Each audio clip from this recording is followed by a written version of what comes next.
Bismillahirrahmanirrahim. Assalamualaikum warahmatullahi wabarakatuh. Yang saya hormati Bapak Ibu penguji uji kinerja mahasiswa PPG dalam jabatan Guru Kementerian Agama Republik Indonesia mata pelajaran umum tahun 2025. Perkenalkan, saya Utima Eni Yustanti SPD, mahasiswa dan peserta PPG dalam jabatan Guru Kementerian Agama Republik Indonesia mata pelajaran umum tahun 2025 dari LPTK Universitas Negeri Surabaya, bidang studi, bimbingan, dan konseling. Nomor induk mahasiswa saya adalah 2400103926810158. Saat ini saya bertugas sebagai pendidik di Madrasah Aliyah Swasta Fi Sabilil Mutakin yang beralamat di Dusun Temurrejo, Desa Tempuran, Kecamatan Paron, Kabupaten Ngawi, Jawa Timur. Video ini merupakan dokumentasi proses pelaksanaan layanan konseling individu saya. Semoga bermanfaat dan menginspirasi kita semua. Selamat menyaksikan. Wassalamualaikum warahmatullahi wabarakatuh.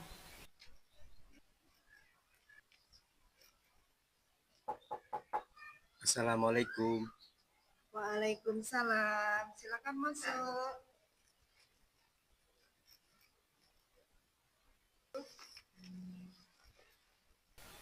Ya Sipa ya? Ya.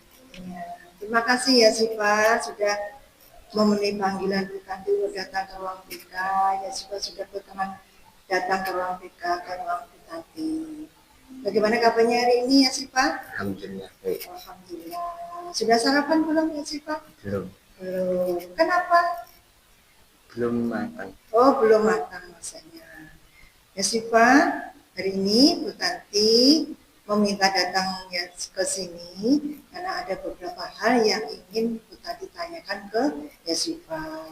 Ada beberapa hal yang harus Bu Tanti bicarakan dengan Yasifa. Hari ini kita akan mengadakan konseling individu. Sebelum kita mulai Yasifa, mari kita awali dengan bacaan basmalah bersama-sama. Bismillahirrahmanirrahim. Agar layanan konseling individu ini lancar nantinya, bermanfaat. Mari kita berdoa dulu ya supaya silakan untuk berdoa.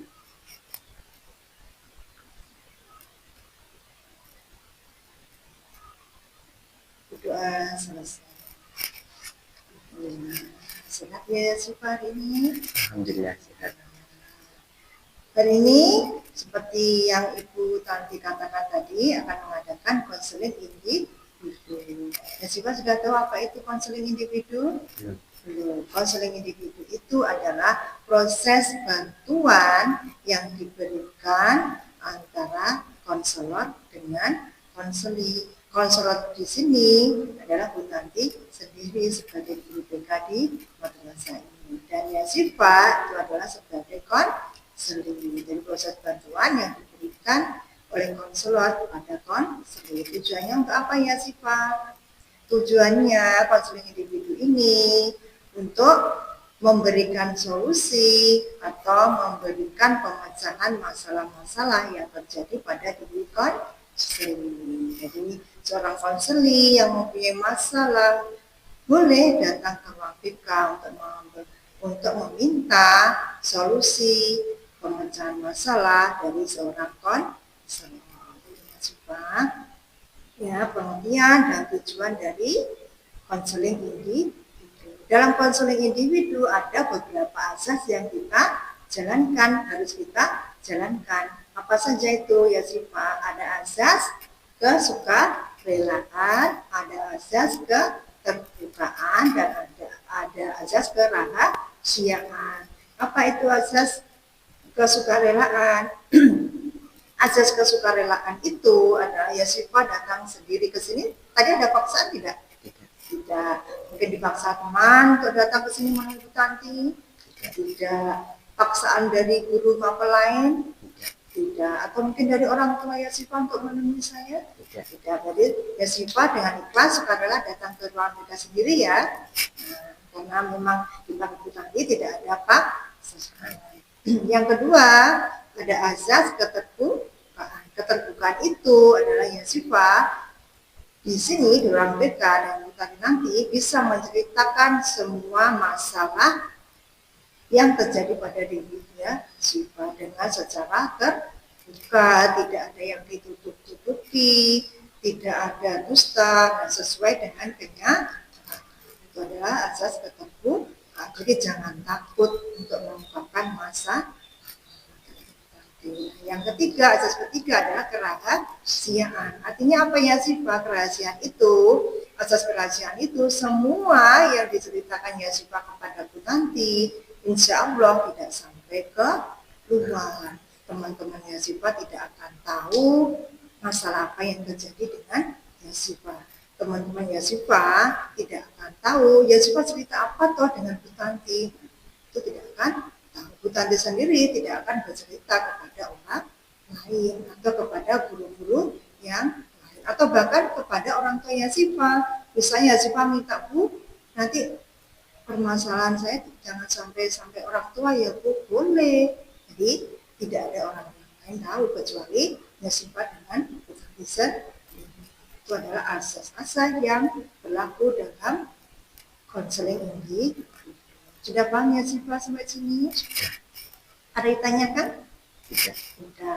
Sudah siap untuk mengadakan konseling individu dengan Bu Tanti? Sudah siap. Insya Allah siap ya. Jadi jangan ragu, jangan cemas. Nanti begini begitu tentang informasi dengan Siva tidak ada. Insya Allah tidak ada yang terjadi sampai seperti itu.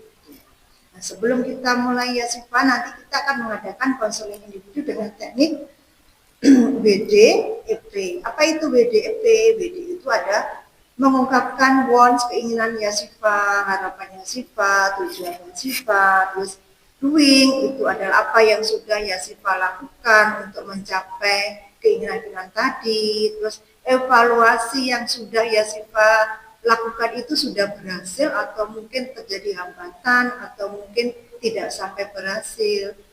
Kemudian P yang planning itu adalah rencana Yasifa ketika doing tadi, apa yang sudah Yasifa lakukan itu tidak sesuai dengan harapan. Biasanya kalau kita membuat rencana itu ada plan 1, ada plan 2 atau plan 3 seperti itu. Ketika plan 1 atau rencana tadi yang pertama tidak sesuai, kita boleh menggunakan rencana atau planning yang kedua. Itu adalah tadi WD, nanti Yasifa ungkapkan semua di sini dan keinginan apa yang sudah lakukan sifat, kemudian evaluasi, kemudian planning ke depannya itu seperti sudah siap ya sifat. Kalau sudah merasa sudah siap, sebelum kita mulai ya sifat, saya minta untuk mengisi surat pernyataan persetujuan di sini. Surat pernyataan persetujuan itu kesanggupan ya sifat atau persetujuan Yasifa untuk mengadakan konseling individu dengan Bu. Mau? Silakan diisi Yasifa. Ya, terima kasih. Berarti Yasifa di sini sudah setuju untuk mengadakan konseling individu dengan Bu Tanti sebagai konselornya. Nah ini ya Siva, permasalahan di sini. Ya Siva sudah siap untuk menceritakan semuanya tentang apa yang terjadi dengan diri ya Siva. Atau ya Siva mungkin sudah tahu kenapa dipanggil Bu Tanti ke sini? Belum. Nah ini ya Siva, ini Bu Tanti kemarin ada beberapa laporan yang masuk ke Bu Tanti. Baik itu dari teman-teman ya Siva, baik itu dari guru-guru mata pelajaran yang ada di kelas ya Siva. Mereka memberikan informasi ke Bu Tanti bahwa ternyata selama ini Yasifa tidak masuk selama 7 hari berturut-turut. Benar enggak Yasifa? Iya, 7 hari berturut-turut bolos sekolah atau tidak masuk ke sekolah. Ada apa yang sebenarnya terjadi Yasifa? Bisa diceritakan, boleh. Jangan takut, jangan merasa ragu untuk bercerita, tidak apa-apa, silahkan untuk diceritakan kenapa masalahnya yang terjadi dengan dia sampai tidak masuk sekolah, sampai bolos sampai 7 hari itu sebenarnya terjadi masalah apa? Sakit kepala. Sakit kepala. Sebabnya apa? Selama 7 hari ini sakit kepala terus? Kadang masuk angin. Ada yang masuk angin. Ada yang masuk angin. Ada yang sakit kepala. Sakit kepala. Sampun dokter ke rumah sakit periksa sudah minta obat. Sudah minta obat. Terus ya Syifa, kenapa alasannya aku tidak masuk sekolah? Bolos itu hanya karena sakit ini saja atau ada hal yang lain sehingga ya Syifa merasa nggak masuk sekolah aja, bolos aja, pelajarannya sulit di sekolah, aku nggak mau ketemu sama si ini misalnya temannya, saya nggak mau ketemu dengan guru yang ini misalnya. Apakah ada seperti itu ya Syifa? Tidak. Yang sering bangun kesiangan. Yang sering bangun kesiangan. Apa saja sih kegiatan ya Syifa sehari-hari itu sampai bangun waktunya jam sekolah kesiangan bangunnya? Sehari-hari kalau sekolah pagi berangkat sekolah, pulang sekolah ngaji sampai jam 10. Ngaji sampai jam. Berarti ya Syifa mondok Ya, di pondok pesantren? cuman ikut ngaji saja. Hanya ikut ngaji saja. Berarti tidak mondok ya, hanya ikut ngaji saja. Mulai jam 3 sampai jam 5 itu istirahat, mungkin jam 6 habis maghrib mulai lagi. mulai jam 3 sore sampai jam 10 malam. Berarti pulang sekolah dari sini, dari madrasah, langsung ke pondok tempat ngajinya. Iya. Terus ke sekolah naik sepeda motor atau diantar? Naik sepeda motor. Naik sepeda motor. Berarti ke pondok dari tempat ngajinya itu dari madrasah jauh enggak? Tidak terlalu jauh. Tidak terlalu jauh, berarti dekat-dekat daerah sini ya. Kalau dari rumah ke sekolah itu berapa menit kira-kira? Setengah jam. 30 menit. Setengah jam. Kalau dari rumah ke pondok, Ya sekarang 30 menit. sama berarti dari rumah ke pondok dengan jarak rumah ke madrasah itu sama sekitar 30 menit. Setiap hari itu ya Sifanya ngajinya. Dari libur hari Jumat. Oh, liburnya hari Jumat, berarti pulang ke sekolah langsung di pondok ngaji, berarti tidak pulang ke rumah dulu? Tidak. Terus kalau sehabis itu kegiatan rutin yang dilakukan Yasifa sehari-hari, selepas misalnya sudah selesai ngaji, Pulang. langsung pulang, yakin? Kadang nganterin teman, ada apa nih buat ada keperluan ada keperluan orangnya Ya. ingin pulang dari pondok itu biasanya minta suruh antar dulu. Oh, Yasifa diminta suruh anterin pulang ke rumah Karena ada temannya. keperluan penting. Oh, Kadang tidak ada yang mau anterin penting. gitu. Saya ada di tengah. Oh, gitu. Berarti teman-temannya di sana rumahnya juga jauh-jauh di tempat ngajinya? Ada yang dari Sumatera. Oh, jauh-jauh dari luar Jawa juga ya. Tapi mereka tidur di pondokan. Ya, Kenapa ya sih Pak tidak tidur di pondok? Kenapa tidak sekalian mondok misalnya? Jadi kan nggak bolak-balik. Misalnya ya Siva dari pondok langsung bisa ke madrasah, tidak harus pulang dulu ke rumah, terus besoknya berangkat ke sini yang memakan waktu lama. Misalnya kan jaraknya dari madrasah ke rumah juga lumayan jauh. Nah, kenapa tidak mondok sekalian di pondok? pengen Lagi pengen di rumah. Berarti dari selesai ngaji jam 10 ya Siva pulang ke rumah. Terus kadang-kadang juga diminta teman untuk mengantar pulang ke rumah. Rumahnya jauh memang yang diantar itu? ya, lumayan. Kadang dari yang apa itu, dari Paron sampai Waduk Pondok. Oh, rumahnya jauh sekali ya. Ada dari Paron sampai Madinah. Oh gitu, naik sepeda motor ya. Oh, iya, iya. Terus kalau pulang tidak mampir-mampir tadi pulang ke rumah langsung. Terus di rumah ibu tahu kan kegiatan sehari-hari, orang tua tahu ya, ayah tahu, ibu tahu. Itu karena pertama tadi karena ngaji pulangnya malam, sulit untuk bangun pagi. Atau selain itu ada keadaan yang membuat kamu bolos sekolah atau enggan ke sekolah? Tidak ada, atau tidak ada di kelas misalnya dibully dengan temannya? Tidak ada, atau apa itu ada temannya yang tidak kamu sukai di kelas sehingga tidak membuat kamu malas untuk bertemu? Tidak, atau dengan guru-guru yang lain? Tidak ya, insya Allah tidak, alhamdulillah tidak ada. Kondisi keadaan di rumah bagaimana ya? Kamu berapa bersaudara? Dua bersaudara. Adik masih kecil atau sudah sekolah? Sudah sekolah. SD. OMI. Kelas berapa adiknya? Kelas 4. Kalau enggak 4, kelas 5. Berarti kamu enggak tahu dong adikmu kelas berapa. Berarti jarang bertemu dengan adiknya di rumah. Terus sering bersama. Kalau ayah kerja di mana? Jualan. Oh, jualan. Setiap hari sampai malam? Ya, dari pagi sampai sore. Oh, dari pagi sampai sore. Keliling gitu ya jualannya. Jualan apa ya sih, Pak? Jualan barang rumah tangga. Oh, perempuan barang rumah tangga. Jadi ayahmu berangkat kerja, kamu belum bangun? Ayah berangkat jam 8. Oh, berarti berangkatnya juga agak siang ya. Berarti ketika kamu masih di rumah, ayah juga masih di rumah. Kalau ibu di rumah atau kerja ya sih, Pak? Di rumah. Ibu rumah tangga. Iya. Berarti setiap hari ada dong yang di rumah. Sehingga kamu seharusnya tidak bolos sekolah. Yang membangunkan kamu tiap pagi.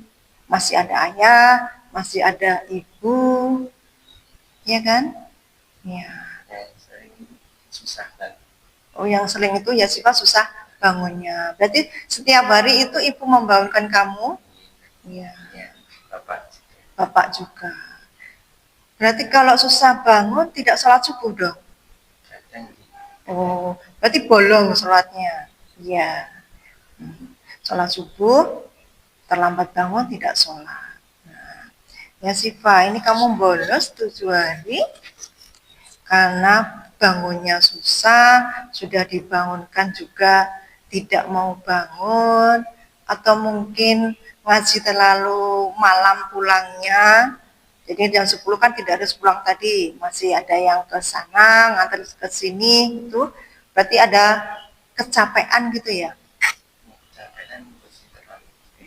Tidak terlalu. Terbiasa bangun siang. Sudah terbiasa bangun siang. Berarti sebelum sekolah di sini kamu sudah terbiasa bangun siang. Berarti sudah sejak dari SD sudah terbiasa bangun siang. Berarti sudah menjadi kebiasaan. Iya. Nah, kenapa tidak dirubah kebiasaan? Kamu sudah besar, sudah dewasa, sudah ini tahu jadwalnya sholat. Ini misalnya sholat subuh jam 4 harus sholat subuh misalnya. Paling telat jam 5 harus sholat subuh misalnya. Oh, kadang-kadang sudah sholat, terus tidur lagi. Gitu, sehingga apa itu namanya untuk sekolah, terus kesiangan. Akhirnya bolos sekolah, tidak izin sama gurunya, gitu. Kalau tidak ada yang tahu kemana ini ya Siva hari ini, ternyata bolos. Apa sih keinginan kamu ya Siva selama ini? Harapan-harapan kamu? Tujuan hidup kamu selama ini apa? Apa yang kamu inginkan? Hidup biasa. Hidup biasa seperti orang lain itu maksudnya bagaimana? Tidak ingin ya ketika dibutuhkan dipakai katanya ya. Ketika dibutuhkan dipakai, ketika tidak dibutuhkan tidak dipakai. Berarti itu semacam jasa seperti itu ya Siva? Berarti kamu berjiwa sosial? Iya, berjiwa sosial, suka membantu orang lain ya, seperti itu. Tapi kalau disuruh, soalnya nah, kalau istilahnya kan orang ringan tangan, suka membantu tanpa diminta pun. Kalau ada yang kerepotan, oh kalau tidak diminta tidak membantu. Berarti keinginanmu tujuan hidupnya seperti itu. Jadi menjadi diri saya sendiri, ketika diminta saya membantu, ketika tidak diminta ya sudah saya diam gitu. Berarti belum ada keinginan yang benar-benar kamu pegang, itu belum ada ya Siva. Terus untuk mewujudkan keinginanmu itu, apa yang kamu inginkan tadi menjadi dirinya Siva sendiri, kalau iya saya berangkat, kalau tidak ya saya tidak berangkat tadi, apa yang sudah kamu lakukan ya Siva? hanya ikut acara disuruh sudah disuruh Ikut acara, oh gitu, di desa yang berhubungan dengan apa yang berhubungan dengan fisik. Berarti suka dengan kegiatan di lapangan. Berarti suka dengan kegiatan yang berhubungan dengan tenaga, fisik, gitu berarti ya Siva ya. Itu yang sudah kamu lakukan. Terus ketika yang kamu lakukan itu tidak sesuai dengan harapanmu, pasti kamu mengevaluasi diri ya, mengintrospeksi diri. Itu pernah gagal nggak? Pernah. Pernah gagal seperti apa? tidak sesuai dengan yang diinginkan Tidak sesuai dengan yang diinginkan orang yang menyuruh kamu itu, atau pekerjaanmu kurang pas untuk beliaunya misalnya, atau pekerjaanmu kurang sesuai dengan yang diharapkan mereka, seperti itu pernah. Sering terjadi seperti itu? Sering. Terus apa yang kamu lakukan untuk memperbaikinya itu ketika ada orang yang kurang puas dengan pekerjaanmu, kurang suka atau kurang senang atau kurang sesuai dengan harapan mereka tentang pekerjaanmu, itu apa yang kamu lakukan? mencarikan orang yang lebih bisa, Mencarikan orang yang lebih bisa. Maksudnya kamu mencari temanmu yang yang lebih tahu. Biasanya pekerjaan dalam hal apa ya sih Pak? kegiatan apa itu bangun apa gitu buat apa Berarti kamu di bangunan gitu, bangun rumah. atau angkat-angkat berat yang tidak bisa saya angkat. Oh gitu, angkat-angkat barang yang tidak bisa diangkat. Berarti semacam yang membutuhkan apa itu tenaga ekstra ya. Itu. Itu setiap hari kamu lakukan seperti itu? Ya kadang-kadang Kadang-kadang saja. Berarti tidak sampai menyita waktu untuk sekolah kamu? Tidak, yakin. Berarti, biasanya hari libur atau jam waktu masuk sekolah seperti itu? Hari libur biasanya kegiatan seperti itu. Berarti kamu hebat ya Siva, bisa berusaha menyeimbangkan antara sekolah dengan apa yang kamu inginkan. Tapi ini ya Siva, jangan sampai tidak masuk sekolah, jangan sampai bolos sekolah. Karena sekolah itu, pendidikan itu penting untuk diri ya Siva sendiri. Apa sih gunanya pendidikan untuk kamu itu ya Siva? Agar lebih tahu, ya Siva menjadi lebih pintar ya kan, menjadi lebih hebat, pengetahuan juga menjadi lebih luas. Nah itu jangan sampai bolos sekolah, karena pendidikan itu penting untuk yang menikmati ya diri sendiri, yang menikmati diri ya Siva sendiri, bukan orang lain, bukan juga dengan ibumu atau orang tuamu. Nah itu adalah pendidikan itu gunanya untuk diri kita sendiri. Jadi diusahakan jangan sampai tidak masuk sekolah. Terus ada beberapa hal yang harus kamu lakukan ya Siva. Nah, Bu Tanti di sini ada kontrak perilaku. Kontrak perilaku ini nanti kamu tulis ya Siva. Kamu ya Siva itu akan melakukan hal apa saja yang akan kamu lakukan dengan sungguh-sungguh. Ketika kamu melakukan dengan sungguh-sungguh,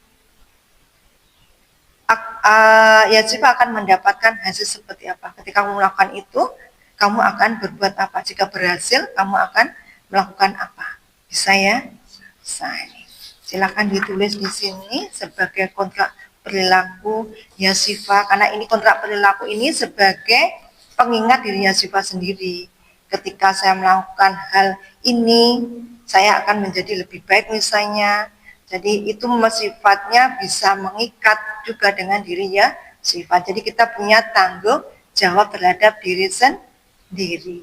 Bisa kamu silakan ditulis di sini ya sifat.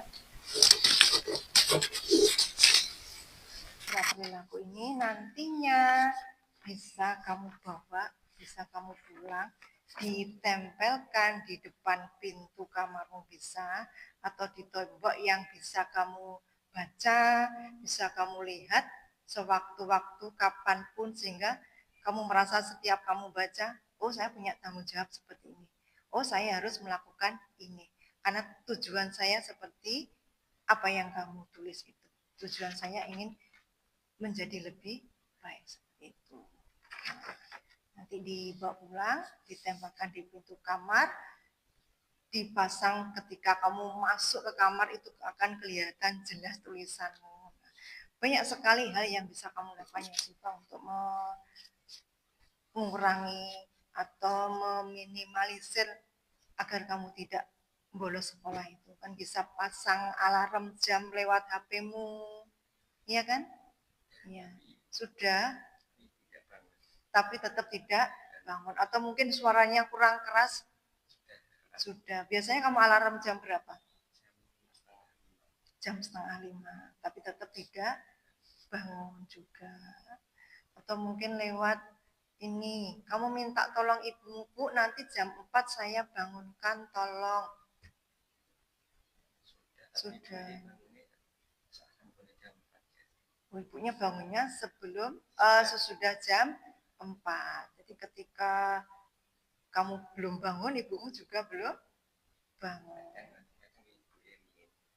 Kadang kamu sendiri yang bangun duluan, kadang ibu dulu yang bangun duluan. Soalnya kamu bisa pesan dengan orang tua, dengan ibu, Bu, kalau nanti saya tidak bangun, boleh kok dicubit misalnya, boleh kok berapa kali dicubit biar saya bangun, Bu, biar saya nggak bolos lagi ke sekolah, Bu. Sudah, tapi tidak bangun juga. Sama ayah misalnya, sama, tapi tidak bangun juga. Berarti ini faktornya dari diri kamu sendiri. Kenapa sampai tidak bangun? Nggak kerasa kalau tidurnya terlalu lama, nggak kerasa kalau dibangunkan, atau mungkin terlalu lelap tidurnya sehingga tidak bisa bangun, seperti itu. Tidak merasa untuk dibangunkan.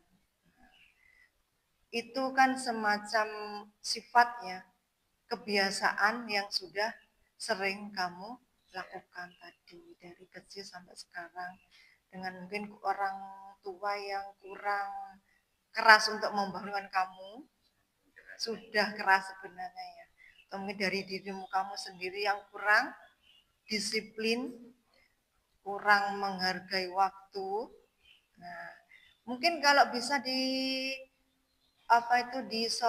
diberikan solusi, misalnya bangun dari tempat ngaji misalnya langsung pulang ke rumah, atau mungkin dari mengantarkan temannya langsung pulang ke rumah, langsung istirahat. Jadi ada waktu yang konsisten dan terus-menerus bisa kamu lakukan. Ada jadwal tertentu yang harus kamu lakukan seperti itu. Jadi niatkan, pakai niat, saya nanti bangun jam 4. Doa dulu sebelumnya, misalnya seperti itu. Nanti bangun jam 4, kan insya Allah kita juga sudah bisa bangun. Jadi kan kalau bangun pagi, sholatnya juga tidak ketinggalan. Sudah berbagai cara yang kamu lakukan, mudah-mudahan bisa untuk terus dilakukan. Bangun pagi, tidak bolos ke sekolah, bisa disiplin lagi ke sekolah, nah, akhirnya tidak mengurangi nilai kamu dalam pembelajaran, juga tidak ketinggalan. Mas Yasifa, ini kita sudah mengadakan konseling individu hari ini. Kesan apa yang kamu dapatkan setelah mengadakan konseling individu ini? Setelah aku nanti panggil ke sini, ke ruang BK ini, kamu menceritakan semua masalahmu kepada Bu Tanti? Kesan apa yang kamu rasakan? Saya senang. Senang, merasa senang ke ruang BK? Datang ke ruang BK ini bertemu dengan Alhamdulillah, berarti merasa senang ya saya suruh ke ruang BK ini dengan menceritakan semua permasalahan yang terjadi saat ini. Terus apalagi ya sih, Pak? saya bisa menceritakan apa masalah saya. Iya. Bisa mendapatkan solusi permasalahan saya. Iya. Dan semoga bisa menceritakan yang sebelumnya. Alhamdulillah. Mudah-mudahan dengan kita pertemuan hari ini ya Siva, dengan konseling individu ini, kamu menjadi anak yang lebih baik, menjadi anak yang berguna, menjadi anak yang soleh, ditingkatkan lagi ibadahnya, ditingkatkan lagi kedisiplinannya, belajar untuk menghargai waktu, belajar untuk menghargai kesempatan yang diberikan kepada ya sifat, entah itu kesempatan untuk bersekolah, menempuh pendidikan, menghargai waktu untuk lebih ditingkatkan lagi mengajinya. Yang penting bisa membagi waktu antara kegiatanmu di sekolah, di rumah dengan yang di pondok. Itu bisa berjalan beriringan. Jangan sampai mengganggu antara satu dengan yang lain. Terima kasih ya Siva sudah datang ke sini menemui Bu Tanti. Semoga pimpinan konseling hari ini bermanfaat, bisa bermanfaat untuk Yasifa dan untuk kita semua. Sebelumnya kita akhiri dengan bacaan hamdalah bersama-sama. Alhamdulillahirabbil alamin. Nah ini Yasifa, sebelum kamu meninggalkan ruangan, ada lembar evaluasi yang harus kamu isikan. Ini bisa kamu isi, nah, bisa dengan di tanda centang mana yang kamu isikan. Misalnya ini kan ada sangat memuaskan, memuaskan, kurang memuaskan.